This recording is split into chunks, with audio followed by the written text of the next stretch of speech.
kali ini, kelompok kami akan membuat video pembelajaran tentang Object Oriented Programming pada C# atau pemrograman berbasis objek pada C#, yang terdiri dari 8 topik. Masing-masing anggota kelompok kami akan menjelaskan topik secara bergantian.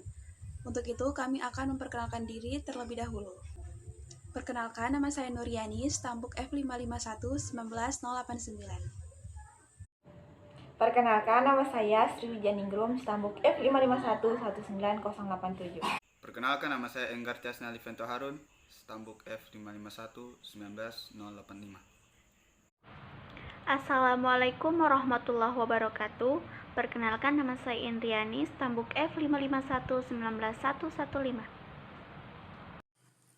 Saya Mifka dengan stambuk F551-19112. Topik 1 yaitu konsep kelas dan objek. Dalam pemrograman berorientasi objek atau OOP, Object Oriented Programming, kelas merupakan suatu tipe data yang mendefinisikan seperangkat variabel dan metode untuk objek yang dideklarasikan. Contoh sintaksnya seperti ini.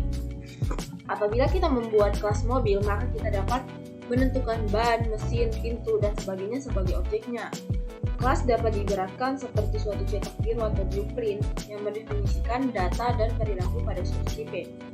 Dalam pendeklarasian kelas, wajib dimulai dengan kata kunci kelas, kemudian dilanjutkan dengan nama kelas, setelah itu kelas yang mana berisi data dan metode. Sebelumnya kita telah mempelajari mengenai tipe data variabel pada bahasa pemrograman C#.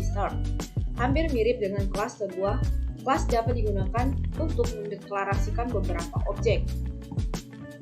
Setiap objek mempunyai karakteristik sendiri, seperti halnya manusia yang dibedakan menurut sifat, usia, jenis kelamin, dan sebagainya. Sebuah objek memiliki kumpulan nilai tersendiri yang membedakannya dengan objek yang lain. Karakteristik suatu objek dalam kelas dapat disebut dengan properti. Nilai yang ada pada properti menggambarkan bagaimana keadaan objek tersebut. Contohnya, objek siswa. Dalam kelas ruang kelas, pada objek siswa tersebut mungkin saja ia memiliki usia 20 tahun, berjenis kelamin perempuan dan bernama Dewi. Usia, jenis kelamin, dan nama itu yang disebut dengan properti. Objek tidak selalu mewakili karakteristik, contohnya objek media dapat mewakili teks, gambar, musik, dan sebagainya. Ada juga objek data, dapat mewakili nama user, password, alamat, dan sebagainya. Baiklah, topik selanjutnya akan dijelaskan oleh saya, yaitu topik pertama, class member, yang terdiri dari properties dan method. Kemudian topik kedua yaitu konstruktor. Properti merupakan member pada kelas yang menyediakan mekanisme fleksibel untuk membaca, menulis, atau menghitung nilai pada private field. Properti dapat digunakan seolah-olah mereka adalah anggota atau member dari data publik, namun harus menyertakan metode khusus yang disebut accessor. Accessor ini dapat dideklarasikan dengan get, set, maupun keduanya, yaitu get set. Contohnya seperti ini.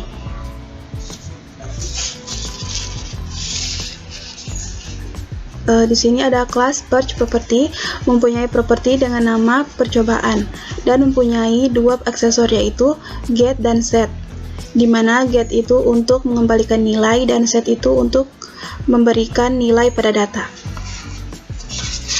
Selain itu, bahasa pemrograman C# ini juga menyediakan cara yang cepat dan efektif untuk mendeklarasikan member private melalui properti.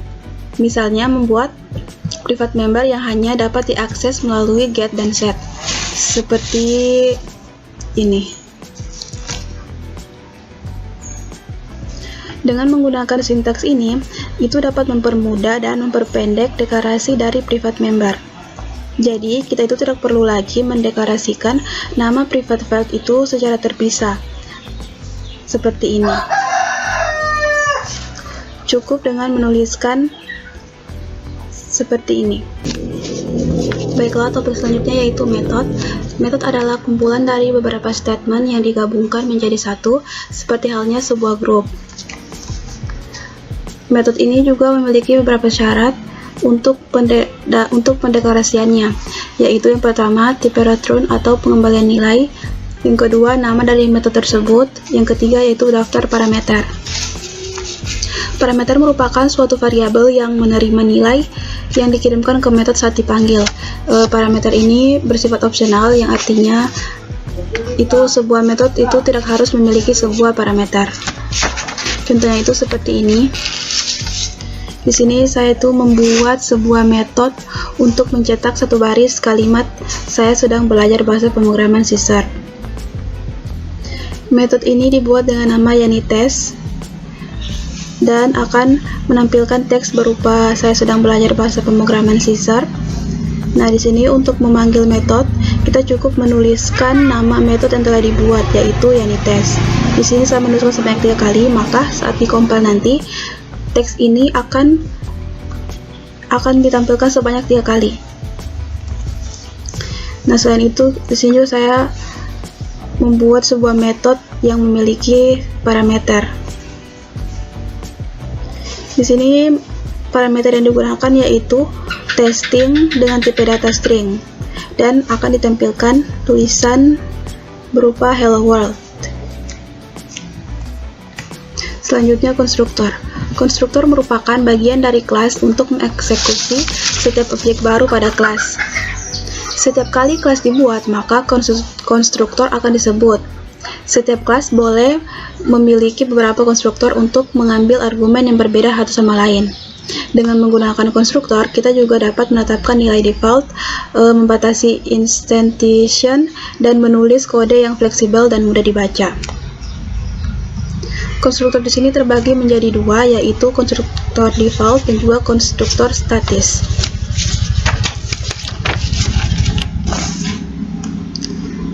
Contoh dari konstruktor itu antara lain seperti ini. Di sini itu telah terdapat kelas siswa. Kelas siswa ini kita isikan sebuah konstruktor.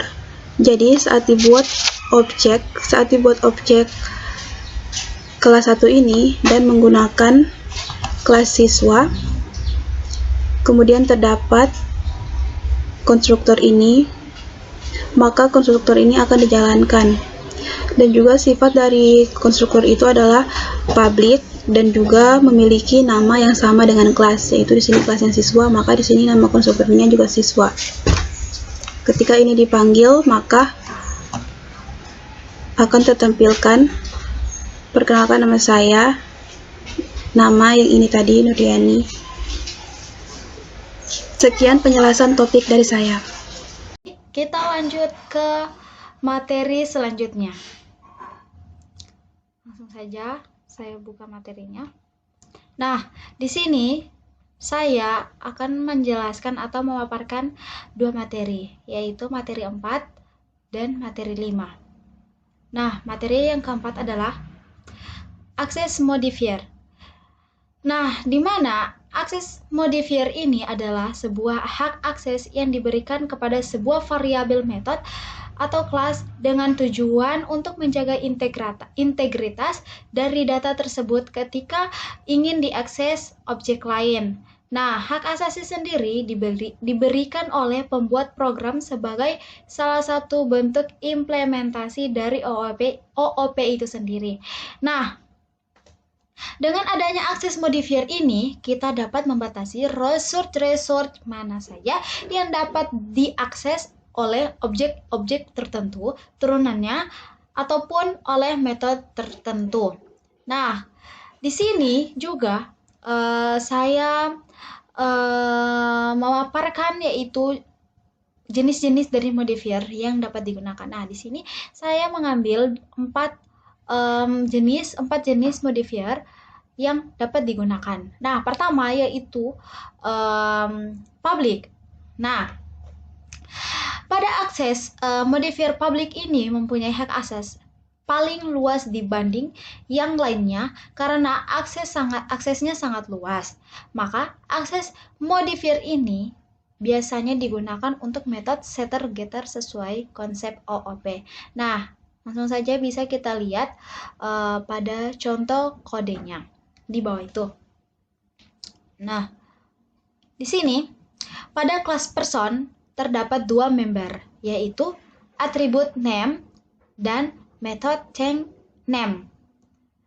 Nah, pada kedua member tersebut kita dapat berikan modifier public. Artinya mereka akan bisa diakses dari mana saja.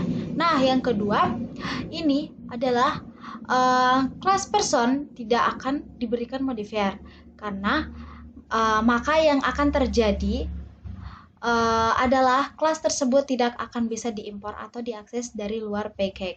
Nah, yang kedua dan jenis kedua adalah no access modifier.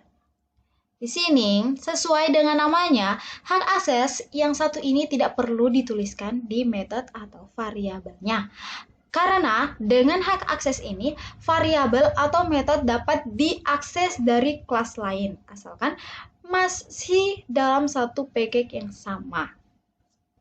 Kita langsung saja melihat contoh di bawah ini. Nah, untuk materi yang ketiga, untuk jenis yang ketiga adalah protected, di mana akses modifier protected ini biasanya digunakan untuk mewariskan variabel yang ada di superclass terhadap child class. Nah, langsung saja pada contoh di bawahnya.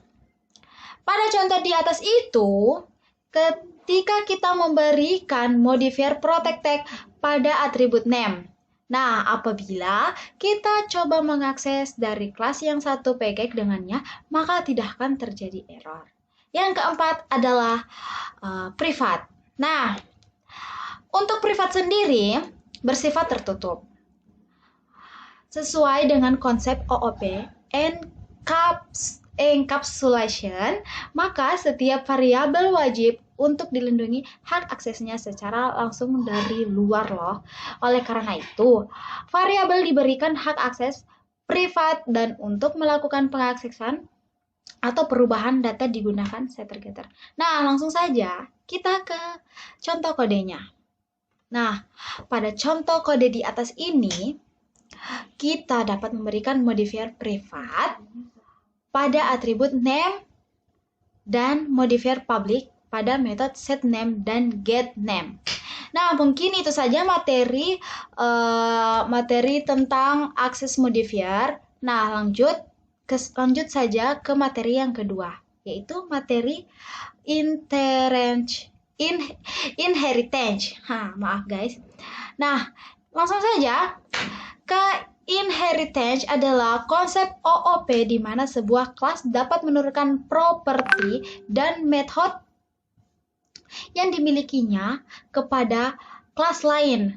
Konsep inheritance juga dimiliki oleh objek pada dunia nyata.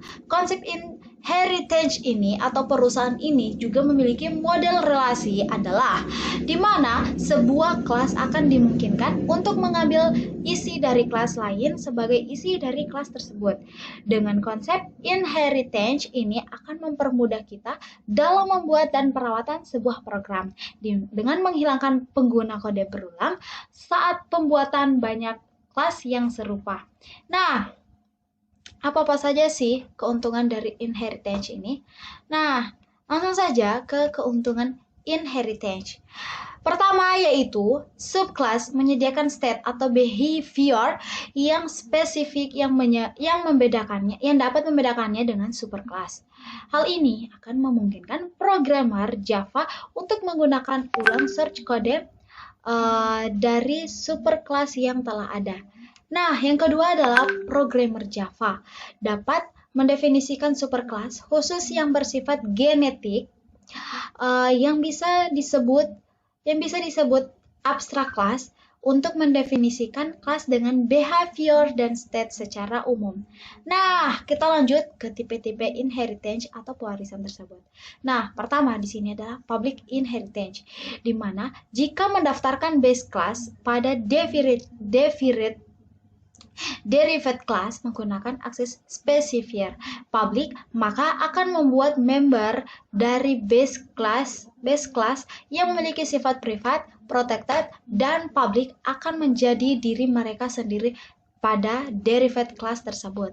Yang kedua adalah protected inheritance. Di mana jika mendaftarkan base class pada derived class menggunakan akses specifier protected, maka akan membuat member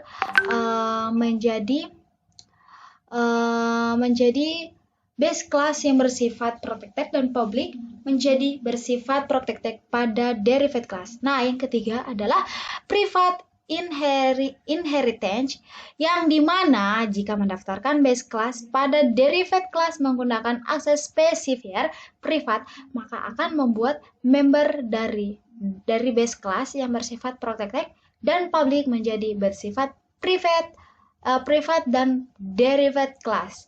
Nah, sekian dua materi yang dapat saya jelaskan. Kita lanjut ke materi selanjutnya dan disampaikan oleh teman saya. Saya akan menjelaskan tentang polymorphism OOP pada C#. Oke. Pertama saya akan membacakan dulu tentang apa itu polymorphism. Polymorphism sendiri ialah kemampuan dua buah objek yang berbeda untuk merespon pesan permintaan yang sama dalam suatu cara yang unik. Contohnya, ya seperti misal saya melatih seekor anjing dengan seekor kucing. Misal seekor kucing saya latih dengan satu panggilan, maka dia akan datang, dan kemudian seekor kucing saya latih juga dengan satu panggilan, maka dia akan datang. Nah, ketika satu panggilan saya panggil secara bersamaan, maka berdua akan datang. Nah, itu yang akan seru, akan datang atau tidak, bisa juga dengan suaranya. Saya latih mereka, jadi suara yang keluar, suara kucing keluar, dan suara anjing yang keluar. Nah, itu merupakan polymorphism. Polymorphism sendiri terbagi dua, yaitu overloading dan overriding. Nah, garis besarnya overloading adalah pemakaian beberapa metode ataupun properties dengan nama yang sama tetapi memiliki daftar parameter atau argumen yang berbeda. Nah, perbedaan yang dimaksud adalah beda jumlah parameter, beda tipe data, atau beda keduanya, jumlah parameter dan tipe data. Nah, oke. Nah, sekarang saya akan menjelaskan tentang overriding. Nah, overriding kemampuan kelas turunan untuk memodifikasi methods atau properties dari kelas induk. Dengan overriding, kita bisa membuat implementasi baru pada methods atau properties di kelas turunan yang berbeda dengan methods atau properties yang ada pada kelas induk. Jadi, saya di sini menggunakan overriding. Saya pakai dalam codingan ini. Jadi langsung saja kita melihat codingannya. Di sini saya sudah membuat sebuah codingan yang mana saya membuat namespace dengan console app1.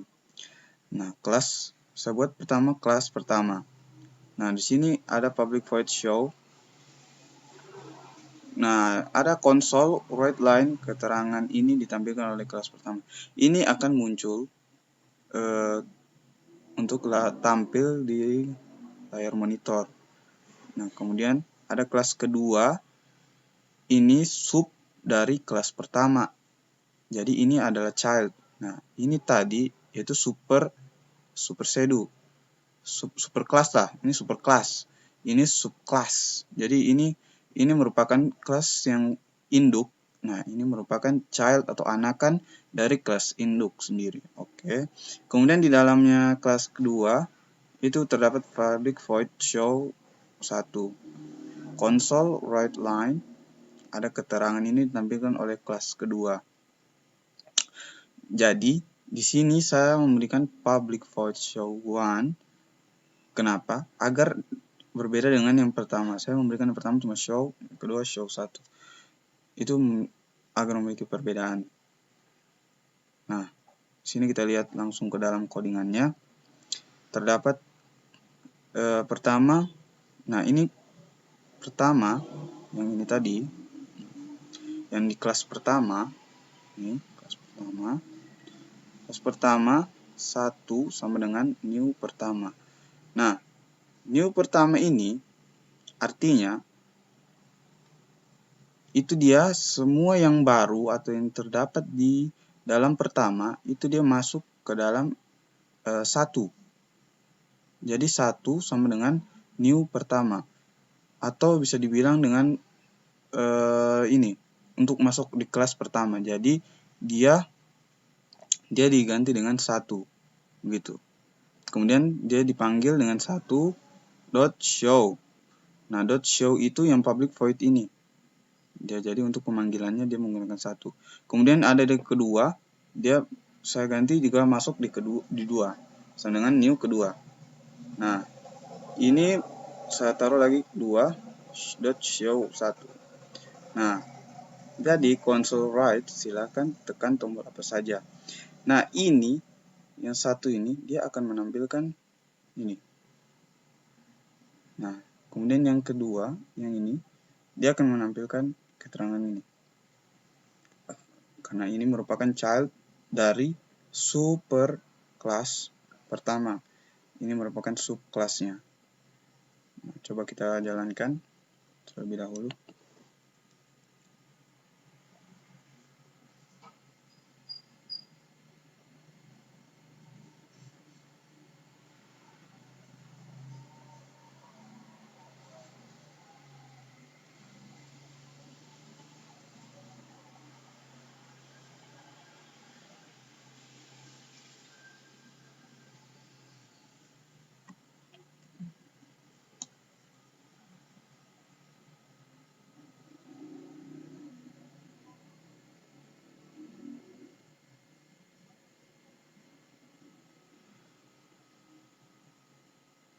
Oke.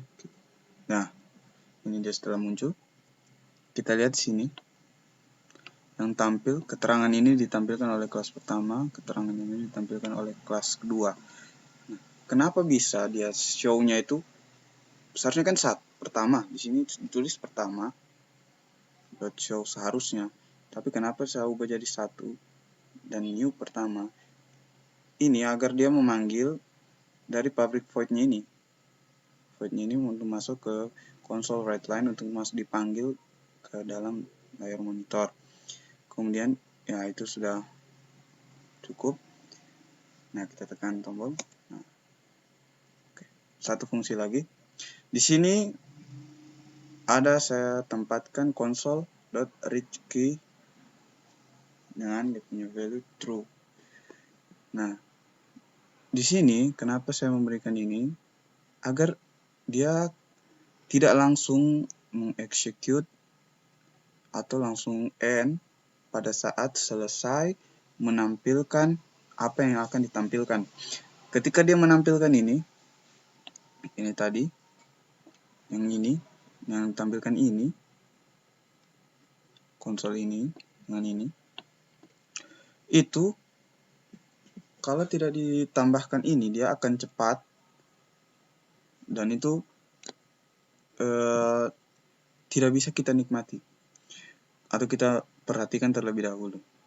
Nah, ketika menambahkan sebuah fungsi console with key yang true dan value true-nya ini, kita dapat memberi jeda agar kita dapat melihat terlebih dahulu, kemudian kita dapat menekan tombol apa saja lalu untuk mengeksekut program tersebut. Itulah yang dapat saya jelaskan dari polymorphism dengan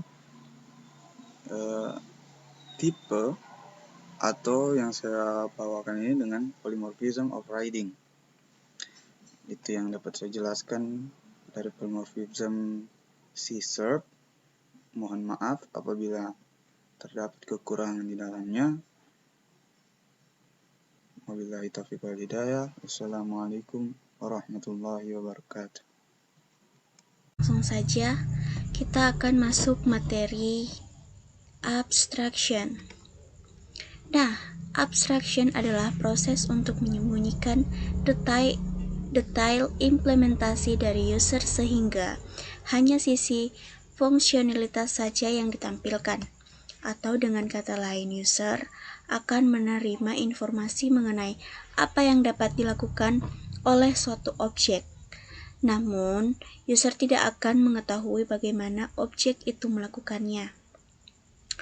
Abstraction merupakan salah satu dari 4 konsep penting Java, selain encapsulation, inheritance, dan polymorphism. Misalkan ketika Anda mengirim email, Anda tidak akan mengetahui proses kompleks yang ada di dalamnya seperti proses pada server. Anda tidak menulis email tersebut, kemudian menekan tombol send, dan email yang Anda tulis akan dikirimkan pada alamat yang dituju. Abstraction adalah proses untuk menyembunyikan detail implementasi dari user, sehingga hanya sisi fungsionalitas saja yang ditampilkan. Atau dengan kata lain, user akan menerima informasi mengenai apa yang dapat dilakukan oleh suatu objek. User tidak akan mengetahui dengan objek yang dilakukannya. Abstraction merupakan salah satu dari 4 konsep penting Java.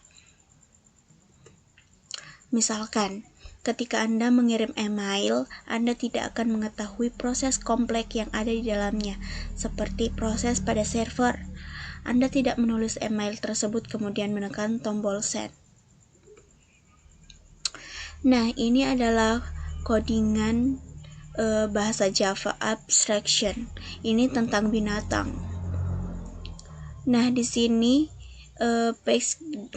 bahasa Java abstraction, public abstract, kelas binatang, private string nama, lokasi makanannya, private double berat di mana si binatang ini makanannya apa saja, lokasinya tinggal di mana, berat bobot binatang tersebut berapa. Nah, di sini ada hasil runnya. Harimau bergerak dengan berlari, harimau memakan rusa, harimau memakan kambing, harimau memiliki habitat di Afrika, harimau berlari dengan kecepatan 50,88 km per jam selama 0,89 jam dengan jarak tempuh. Oke, terima kasih. Sekian dari saya. Jika ada yang salah, mohon maaf. Saya akhiri, wabillahi taufiq wal hidayah. Assalamualaikum warahmatullahi wabarakatuh. Topik terakhir, interface. Interface merupakan beberapa fungsi yang dikelompokkan yang dapat diimplementasikan oleh suatu kelas atau struct. Dengan adanya interface ini dapat menanggulangi limitation pada bahasa pemrograman C#. Kita ketahui bahwa bahasa pemrograman mempunyai kekurangan, yaitu tidak mendukung banyak pewarisan atau inheritance class. Interface akan berperan penting di sini dengan menggunakan interface. Kamu dapat mensimulasikan pewarisan untuk struct dan class, karena mereka tidak dapat mewarisi dari struct atau kelas lain. Deklarasi interface pada bahasa pemrograman C# harus menggunakan keyword interface. Contoh sintaksnya seperti ini. Kelas yang dideklarasikan sebagai interface biasanya dimulai dengan huruf I pada deklarasi namanya. Definisi dari I contoh aja tidak menyediakan implementasi dari metode contoh metode. Jadi dapat dikatakan interface mirip dengan abstrak pada bahasa pemrograman C#. Semua member dari interface secara default juga bersifat abstrak, jadi tidak perlu menggunakan keyword abstrak lagi untuk mendeklarasikannya. Selain itu, semua member dari interface juga bersifat publik, jadi kita tidak perlu menerapkan access modifier pada member interface. Suatu kelas atau struct dapat mengimplementasikan lebih dari satu interface, akan tetapi suatu kelas hanya dapat mewarisi satu kelas lain, abstrak atau tidak.